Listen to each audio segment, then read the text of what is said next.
కేటీఆర్ సందర్భానుసారంగా మాట్లాడాలని సూచించారు ప్రభుత్వ విప్ అద్దంకి దయాకర్. మేడే రోజు కార్మికులు వారి సంక్షేమం గురించి మాట్లాడకుండా సీఎంను విమర్శిస్తున్నారన్నారు.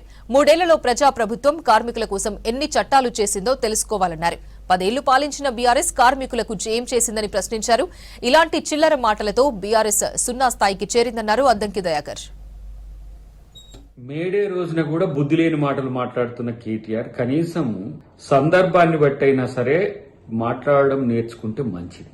ఈరోజు ఎవరైనా మేడేను ఉద్దేశించి మాట్లాడితే కార్మికులు, వారి సంక్షేమం, అభివృద్ధి ఇలాంటి అంశాల మీద మాట్లాడతారు. కానీ 3 సంవత్సరాలు కూడా ఏం చేయని ముఖ్యమంత్రిని ఏమనాలంటే మరి 9 సంవత్సరాలు కూడా పనిచేయని మిమ్మల్ని ఏమనాలి? మీ ముగ్గురిని కేవలం ముఖ్యమంత్రి మీద విమర్శలతోనే పార్టీని నెట్టుకు రావాలనుకోవడం మీ దౌర్భాగ్యం.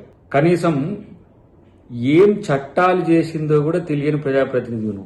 మొన్ననే కదా గిగ్ వర్కర్స్ కు చట్టం తీసుకొచ్చింది. అన్ఆర్గనైజ్డ్ సెక్టార్ లో ఉన్న గిగ్ వర్కర్ల యొక్క రక్షణ కోసం మానవీయ కోణం నుంచి ప్రభుత్వం ఆలోచించి ఈ రాష్ట్రంలో చట్టం చేసింది. అది భారత్ జోడో యాత్రలో కూడా చాలా మంది గిగ్ వర్కర్లు, రాహుల్ గాంధీ గారికి, ఇక్కడ తెలంగాణలో కూడా రేవంత్ రెడ్డి గారికి రిప్రజెంటేషన్స్ వచ్చినాయి. కాబట్టి ప్రజాపాలనలో ప్రజలకు అనుకూలంగా నిర్ణయాలు తీసుకోవడం జరిగింది. కనీసం అది చేసింది తెలుసుకోవడం కూడా లేదు.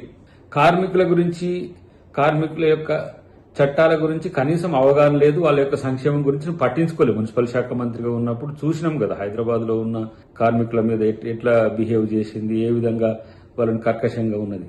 కానీ నేనేమంటున్నా అంటే ఈరోజు ముఖ్యమంత్రి గారి మీద హాట్ కామెంట్స్ తో నిరంతరం మీడియాలో ఉండాలనే తపన తప్పితే మీ నాయకుల కంటే అది కేసీఆర్ అయినా, కేటీఆర్ అయినా, లేకపోతే హరీష్ రావు అయినా మీకు ఇంకో పని ఏమున్నది? బీఆర్ఎస్ భవన్ కు పిలిపించుకోవడం, అందరినీ ఒక ప్రెస్ మీట్ అని పెట్టడం, ప్రతిరోజు ఒకటి కాయించుకోవడం, దాని మీద చిల్లర మల్లర మాటలు మాట్లాడడం, వ్యంగ్యంగా మాట్లాడడం, అహంభావపూరితంగా మాట్లాడడం తప్పితే మీకు ఏం తెలుసు? ఇలాంటి పనికిరాని మాటల వల్ల మీ పార్టీ పూర్తి స్థాయిలో శూన్యస్థాయికి వచ్చాయి. అయినప్పటికీ కూడా ఇంకా బుద్ధి సిగ్గు రాకపోయే ప్రతిరోజు ఎవడేమనుకుంటే నాకేమన్నట్టుగా ఇష్టం వచ్చినట్టుగా మాట్లాడడం అనేది మీకు రివాజ్గా మారింది. కాబట్టి కనీసం కార్మికులను గౌరవించాలి, మేడే దినాన్ని గౌరవించాలన్నప్పుడు ఏది మాట్లాడితే ప్రజలకు గాని, కార్మికులకు గాని, సమాజం గాని ఉపయోగపడుతుంది అనేది తెలుసుకుంటే మంచిదని చెప్పి కేటీఆర్కి నేను హితవు చెప్తున్నాను.